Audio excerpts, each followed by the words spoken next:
I thought I knew her. 7 years of marriage, and I believed we were unshakable. But that night, at the company dinner, everything changed. It wasn't just the laughter. The drinks, it was something in her eyes, a shift in the air that I couldn't ignore. My wife was keeping a secret, and I was about to find out what it was. Ella and I had been married for 7 years, and in all that time I thought I knew her. We weren't the kind of couple who made grand gestures or posted pictures of our every moment on social media, but we had something real, something steady. I always felt grounded with her by my side. But even now, I wonder how much I really saw, how much I was blinded by my own assumptions about who we were. From the outside, we looked like the perfect pair. I was the quiet, reliable one, the type who went to work, did my job well, came home, and quietly unwound. No drama. No need for attention. My life was simple, predictable, and I liked it that way. Ella, on the other hand, was a spark in a room full of dullness. Her laughter had a way of filling the space, and her smile, well, it was contagious. Everyone loved her. She had this effortless ability to make people feel like they were the most important person in the room. She made friends everywhere she went. She was adored by her colleagues, admired by our friends, and, yes, I'll admit it, I was proud of how she lit up every space she entered. At first I thought I was the lucky one, the guy who had a wife like Ella. And maybe I was. But I never truly stopped to think about how much of her was for show and how much was for me. Was I the only one who saw the real her? Or was I just one of many people who adored the version she allowed us to see? There were times when things felt too easy, almost like we were skating on thin ice without realizing it. Little things, like her not always being as present as I thought she should be. She'd get lost in her phone or seem distracted during dinner. But I didn't think much of it. Life was busy, she had a demanding job, I had mine. We both had friends and things to do outside of the house. But when we were together, I felt like we had it all. I would make her laugh, and she'd look at me with those eyes like I was the only one in the world. I had no reason to question her, no reason to doubt her loyalty. But even in the best marriages, there are cracks. They're small at first, little misunderstandings, the occasional miscommunication, the disagreements that seem petty in hindsight but feel big in the moment. There was that time she forgot our anniversary a few years ago, and I could tell she felt awful about it. I tried to let it go, but it lingered, and there were other small things. I'd come home late from work and she'd be gone, out with friends or working late at the office.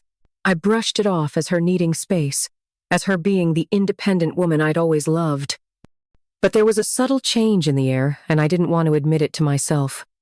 What should have been a red flag turned into what I thought was just a phase. Ella was always so driven sometimes. She could never sit still. She was the type to take on extra work, go to every social event, and still somehow manage to look perfect. I admired her strength, her hustle, and the way she could keep it all together. I never questioned her need to be around people or the late nights she spent at the office. After all, it was her career, and I supported it. I knew she was a rising star in her field, and I encouraged her every step of the way. There were moments when I'd sit back and watch her at dinner parties, or when she was leading a conversation with her colleagues. She would take charge of the room with such ease. At times, I felt proud of her accomplishments, proud of how she carried herself, but in the back of my mind there was always this small, nagging voice. It would whisper that maybe I wasn't seeing everything, that maybe I was so focused on being proud of her that I wasn't paying attention to what was really happening beneath the surface. I didn't question the long hours. I didn't question her late nights at the office. I didn't question the late nights out with her friends. I didn't question the things I should have questioned. And maybe that was my mistake. But that's what we do, isn't it? We see what we want to see. We create narratives in our heads that make us feel secure.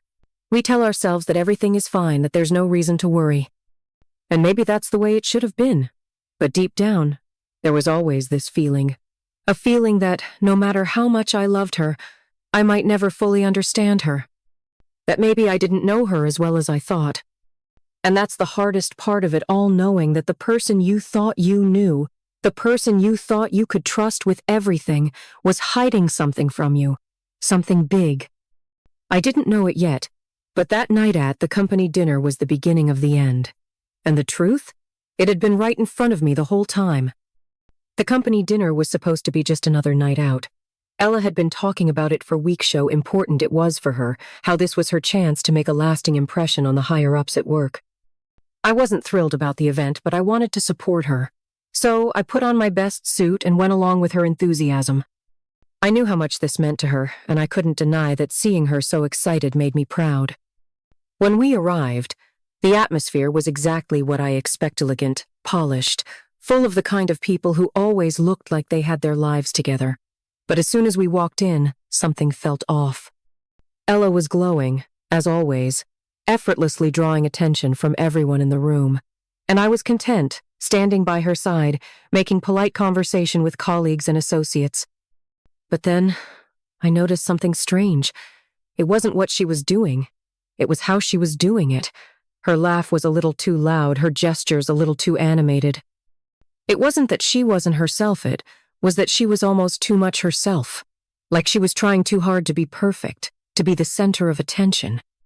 I couldn't explain it, but a sinking feeling started to settle in my stomach. She kept glancing around the room, her eyes scanning over people, lingering on a few faces a little too long. When our eyes met, there was something distant in her gaze. She was there, but she wasn't really there with me. At first, I brushed it off as my imagination. After all, she was a social butterfly. She was just networking. That's what she did, right?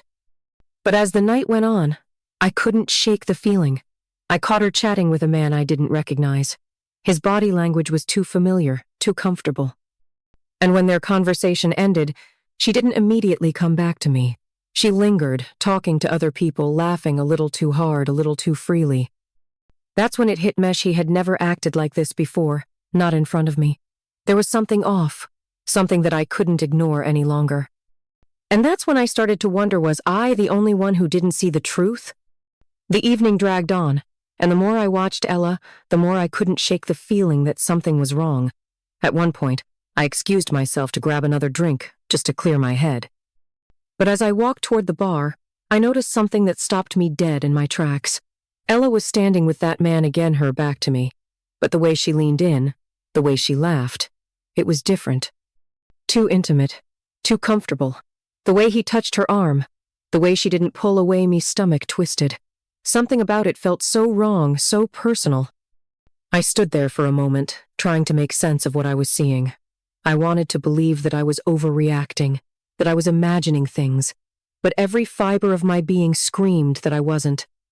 I could feel my heart racing, my hands starting to tremble. The woman I thought I knew was slipping through my fingers, and the worst part? I wasn't sure if I wanted to confront her yet. I wasn't ready to face the truth of it, whatever it was. I pushed the thought to the back of my mind. Maybe I was just tired. Maybe I was letting my insecurities get the best of me. I walked back to the table, forcing a smile, trying to act like everything was fine. But deep down, I knew something had shifted. And I couldn't stop the gnawing feeling that I was watching a scene unfold that I didn't fully understand. Ella was distant, lost in her own world, and I couldn't shake the feeling that there was a side of her I had never truly seen before. The rest of the night passed in a blur. I felt disconnected, like a ghost in my own life. Ella's laughter, her warmth, her charm, they were all still there, but it didn't feel real anymore. It felt like a performance. And the more she laughed, the more I couldn't escape the sense that I was the only one who didn't know the real story. The truth was somewhere between the smiles and the glances, between the way she kept her distance and the way he held on to every word she said. I couldn't look away. And deep down, I knew I couldn't unsee it. The rest of the night felt like a slow-motion train wreck.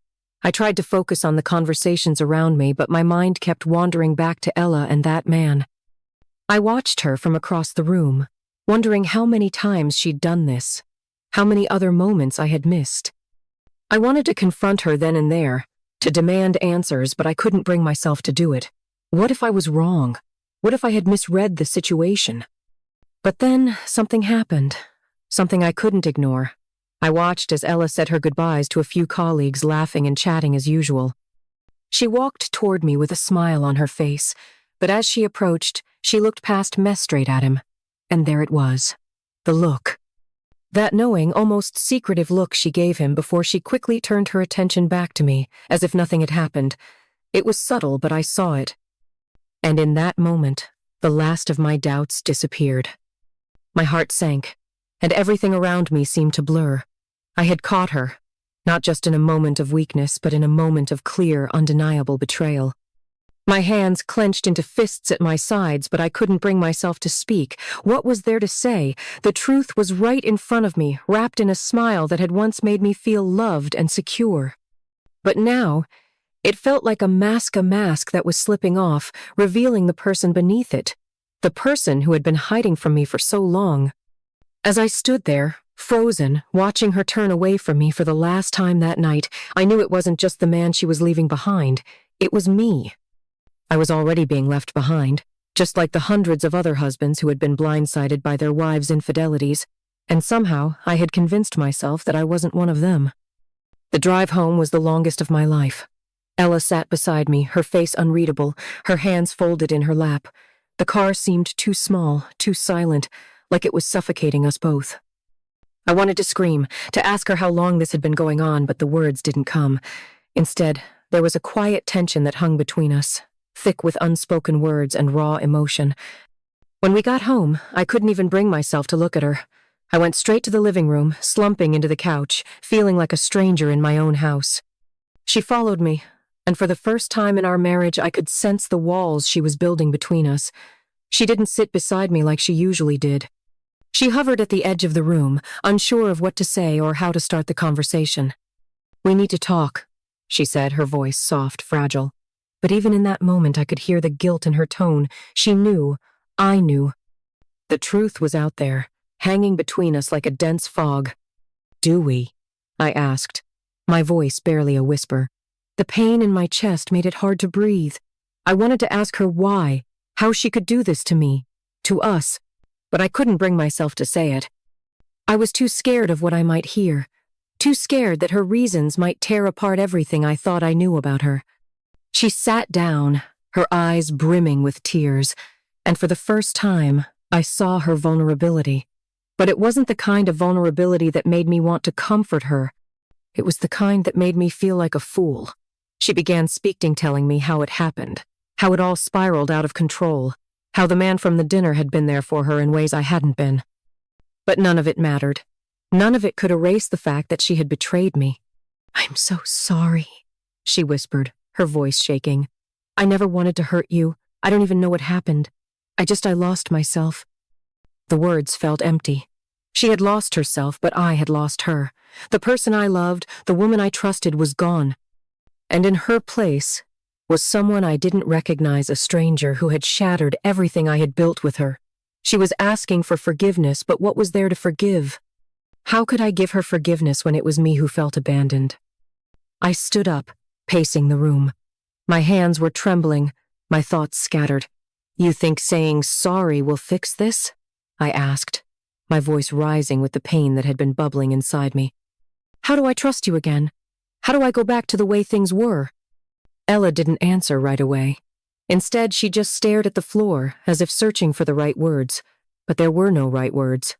The damage had been done, and no apology could undo it. I could see the regret in her eyes, but it wasn't enough. It was too late for apologies, too late for promises. She had broken something that could never be fixed. The silence in the room was deafening. Ella was still sitting there, her face a mix of guilt and desperation, as if she could somehow fix everything with her tears. But I could feel myself pulling further and further away. It was like a chasm was opening between us, one I couldn't cross, no matter how much I wanted to. "I don't know what to do anymore," I said, my voice flat, devoid of the anger that had built up inside me earlier. I didn't have the energy to yell, to keep arguing. What was the point? She had made her choice, and now I had to make mine. Ella's eyes pleaded with me, but I couldn't look at her the same way anymore. The woman who once made me feel safe, loved, who I thought would always be there, was a stranger now. The trust that had taken years to build had been shattered in an instant, and no amount of apologies could ever rebuild it. "I need time," I said finally, the weight of the words settling like lead in my chest. "I need space to figure this out.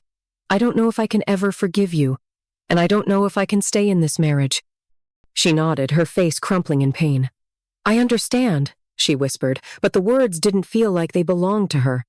They felt like a resignation, as if she knew, deep down, that there was no going back. I turned away from her, walking out of the room. I needed air. I needed to clear my mind. The decision wasn't easy, but it was becoming clearer by the second. I couldn't keep living in a lie. I couldn't keep pretending everything was okay when it wasn't, and deep down, I knew that even if I forgave her, I would never be able to forget. I would never feel the same again. The next few days were a blur. Ella moved out of our bedroom, sleeping on the couch, but there was an unspoken distance between us that neither of us could bridge. I tried to go on with my life, but every moment felt hollow. I kept thinking about how things had been before, how we were before, but I couldn't go back. I couldn't unsee what I had seen, couldn't erase the feeling of betrayal that had etched itself into my heart. A few weeks passed.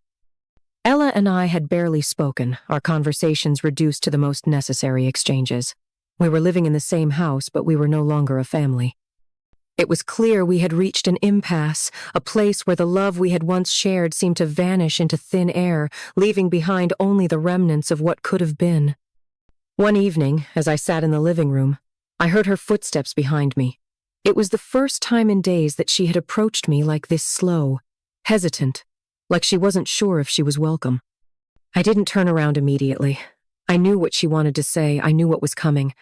She had been giving me space, and I had been taking that space, but I also knew it was only a matter of time before she'd reach out again. "I'm leaving," she said, her voice soft but resolute. I finally turned to face her, my heart heavy with a mix of emotions.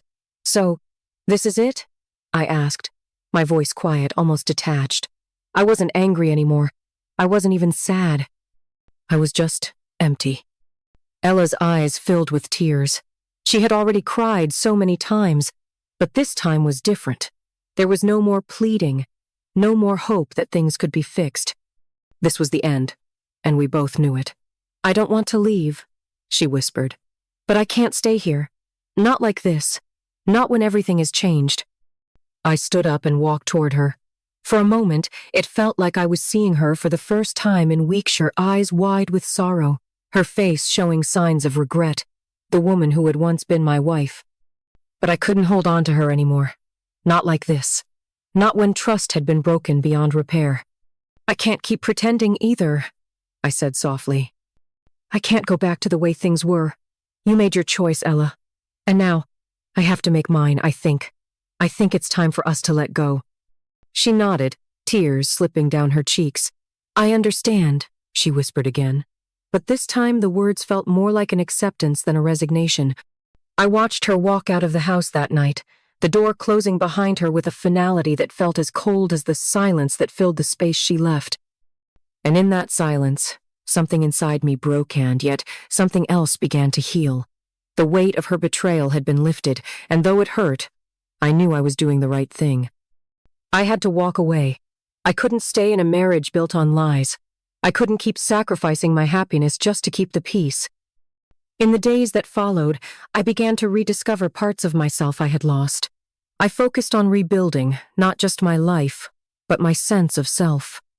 I spent time with friends, started picking up old hobbies, and most importantly, I started to forgive myself. I had spent so much time blaming myself, thinking I had done something wrong, but the truth was clear now. Her betrayal wasn't my fault. Ella and I never spoke again after that night. She moved on, and I did too. Our paths diverged, and I learned that sometimes walking away is the only way to reclaim your peace, your dignity, and your future. The betrayal will always sting, but life goes on. And I learned that healing isn't linear. It takes time, but eventually, you find your way back to yourself.